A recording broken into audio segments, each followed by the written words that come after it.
جو تخت و تاج کے مالک ہیں، کیا وہ معتبر بھی ہیں؟ شرع انگیزی میں ڈوبی حکمرانی کا تماشا کر۔ آفس کوریڈور بتیوں سے جگمگا رہا تھا۔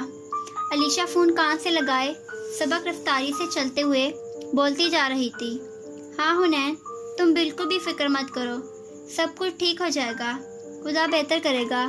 میں آج ہی آؤں گی تمہاری آنٹی سے ملنے۔ اب وہ کیسی ہیں؟ کوریڈور کا موڑ مڑتے ہوئے اس نے فکر مندی سے پوچھا۔ پھر دوسری طرف ملنے والا جواب سن کر اس بات نے سر ہلاتے ہوئے لفٹ کی طرف آئی۔ تم بالکل پریشان مت ہونا، میں ضرور آؤں گی۔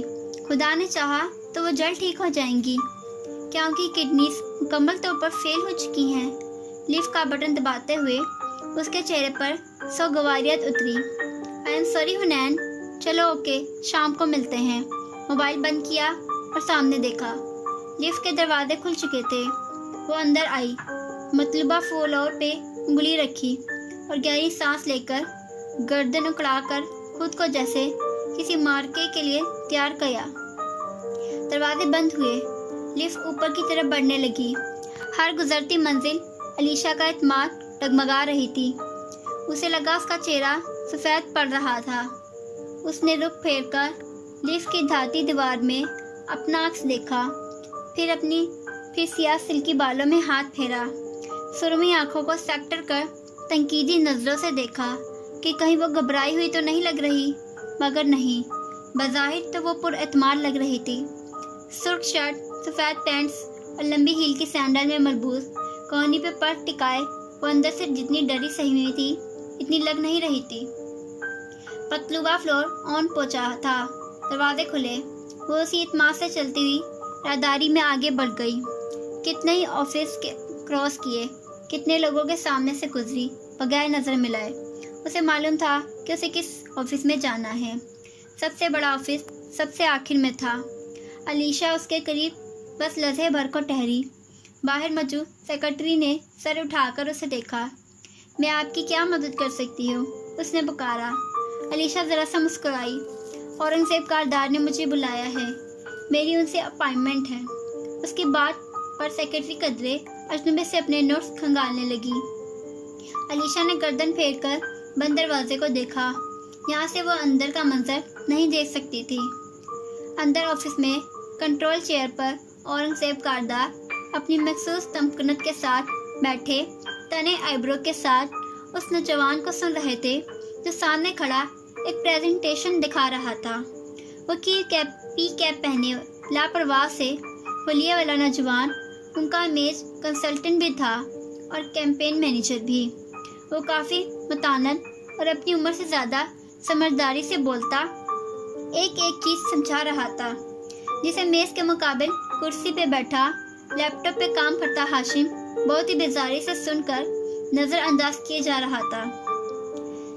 سر بظاہر ایسا لگتا ہے کہ آپ کے بھانجے پہ اپنے بھائی کے قتل کے آنے والا الزام آپ کے خلاف جائے گا، لیکن کیمپین مینیجر نے پین اٹھا کر ڈرامائی انداز میں وقفہ دیا۔ ہاشم نے نگاہ پھیر کر مزید بیزاری سے اسے دیکھا، کر کے سر جھٹکا اور دوبارہ سے لیپ ٹاپ پہ ٹائپ کرنے لگا۔ ایک تو اس کنسلٹنٹ سے اتنی چڑ تھی، وہ لڑکا وہ باتیں بتانے کے لیے پیسے لیتا تھا جو اپنے باپ کو مفت میں بتا سکتا تھا، لیکن سر ہم اس موقع کو اپنے مفاد میں بھی استعمال کر سکتے ہیں۔ اورنگزیب کاردار کے خفا چہرے پر شکنیں ابھریں۔ اور وہ کیسے؟ آپ جانتے ہیں کہ اس وقت آپ ضمنی انتخابات کے لیے کھڑے ہو رہے ہیں۔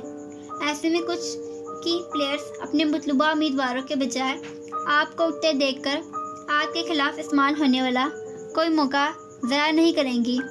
اس لیے بجائے اس بات پر مدافعانہ انداز اختیار کر کے ہم اس کو اپنے حق میں استعمال کر سکتے ہیں۔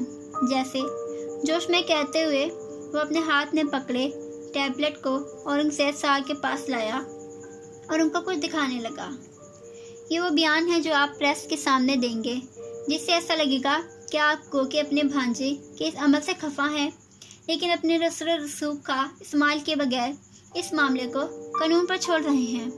آپ اعلیٰ اعلان یہ کہیں گے کہ بے شک ملزم میرا سگا بھانجا ہی کیوں نہ ہو، اگر وہ واقعی مجرم ہے تو اس کا قانون کے مطابق سزا ملنی چاہیے، اور آپ اپنا کوئی بھی اثر و رسوخ استعمال کر کے اس کو وہاں سے نکالنے کی کوشش نہیں کریں گے۔ ایسی صورت میں آپ کو ایک انصاف پسند شخص کی حیثیت سے دیکھا جائے گا۔ اورنگزیب نے بگڑ کر اس کو دیکھا، یعنی کہ میں فارس کو اس معاملے سے نکالنے کی کوئی کوشش نہ کروں۔ کیمپین مینیجر احمد شفیق مسکرایا اور چٹکی بجائی۔ یہی تو ساری گیم ہے سر۔ آپ کی جگہ کوئی بھی ہوتا تو اس اسکینڈل پہ پردہ ڈالنے کی کوشش کرتا، لیکن آپ کے مخالفین کسی بھی صورت آپ کو اس اسکینڈل کو کور کرنے نہیں دیں گے۔ تو پھر کیا ہی اچھا ہو کہ ہم بھی اسے کور کرنے کی کوشش نہ کریں، بلکہ ہم انہی کا داؤ انہی پر کھیل جائیں۔ دیکھیں، وہ اب اپنی اس اسٹریٹجی کی مزید مین سمجھانے لگا۔ اورنگزیب بظاہر بڑے موڈ سے اس کے لیکن توجہ سے سن رہے تھے۔ ہاشم نے نگاہ اٹھا کر دوبارہ بے حد بیزاری اور تلخی سے ان دونوں کو دیکھا اور پھر کی بورڈ پر ٹائپ کرنے لگا۔ اس کو جس خبر کا انتظار تھا، زمر کے بیان کا، وہ آکے نہیں دے رہی تھی۔ 5 دن ہو چکے تھے زمر کو گولی لگے۔ فارس آزاد گھوم رہا تھا، بیوی کی موت کا شوق منا رہا تھا، اور فی الحال کوئی بھی نہیں تھا جو یہ کہہ سکے کہ یہ قتل فارس نے کیا ہے۔ کیونکہ ہوٹل کے کمرے سے مقبری کے بعد گن برآمد کر لی گئی تھی، مگر فائرنگ رپورٹ کو اس نے ابھی روک رکھا تھا۔ فائرنگز اور فنگر پرنٹ رپورٹ زمر کے بیان کے بعد آنی چاہیے، یہ پلان تھا۔ مگر اگر زمر مر گئی، اس سے وہ آگے سوچنا بھی نہیں چاہتا تھا۔ ایک لاش کا مزید بوجھ اپنے کندھوں پر نہیں۔ وہ سر جھٹک کر اپنی ای میل کھولنے لگا۔ خاور نے 2 روز پہلے اس کو فارس کی ایلی بائی لڑکی کی تفصیلات بھیج دی تھی۔ اس کے وہمے درست تھے، وہ علیشا ہی تھی، مگر اس نے ہاشم سے رابطے کی کوئی کوشش نہیں کی تھی۔ وہ اسی سے ملنے ادھر آئی تھی، ہاشم کو معلوم تھا، اس لیے اس نے بھی علیشا کو نہیں چھیڑا۔ وہ خود چل کر اس کے آفس آئے گی۔ کب؟ وہ منتظر تھا۔ باہر کھڑی علیشا نے سیکرٹری کو نفی میں سر ہلاتے دیکھا۔ وہ کہہ رہی تھی، آپ کی کوئی اپارٹمنٹ ریکارڈ نہیں ہے، کیا آپ پھر سے اپائنٹمنٹ لینا چاہیں گی؟ مگر علیشا سنے بغیر مڑی اور تیزی سے دروازے کی طرف آئی۔ اس سے پہلے کہ کوئی اسے روک پاتا، اس نے دروازہ کھول لیا۔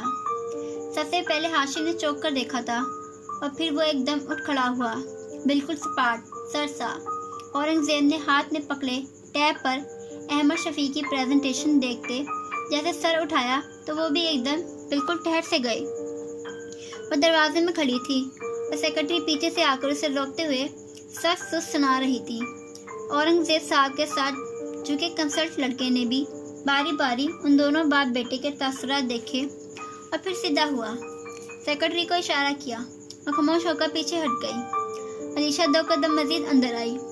وہ مسلسل اورنگزیب کاردار کو دیکھ رہی تھی، بنا پلک جھپکے، سپاٹ چہرے کے ساتھ، جیسے تاثرات چھپانے کی کوشش کر رہی ہو۔ ہاشم ایک دم مڑا، سختی سے عمر کو دیکھا۔ باہر جاؤ فوراً۔ کنسلٹنٹ لڑکا سر اس بات میں ہلاتے ہوئے دونوں ہاتھ اٹھا کر گویا سمجھانے لگا۔ سر، اگر تو یہ کوئی اسکینڈل ہے تو میرا خیال ہے میرا یہاں موجود ہونا سب سے ضروری ہے، کیونکہ میں ہی آگے پیش آنے والی صورتحال کا تجزیہ کر سکتا ہوں، اور میں ہی آپ کو بہتر طریقے سے گائیڈ کر سکتا ہوں کہ آپ کو اس سچویشن کو کس طرح ہینڈل کرنا ہے، کیونکہ میں نے… ہاشم گھوم کر اس طرف آیا، باپ کے ہاتھ سے لیپ ٹاپ لے کر کنسلٹنٹ کو دے مارنے کے انداز میں تھمایا، اسے کونی سے پکڑا، کھینچ کر دروازے تک لے کے آ گیا اور ہکا بکا سے عمر کو باہر نکال دیا، گویا دفعان کر کے دروازہ بند کیا۔ پھر واپس مڑ کر علیشا کے سامنے آ کھڑا ہوا، سخت شعلہ بار نظروں سے اسے گھورا۔ کیا چاہیے؟ کس لیے آئی ہو؟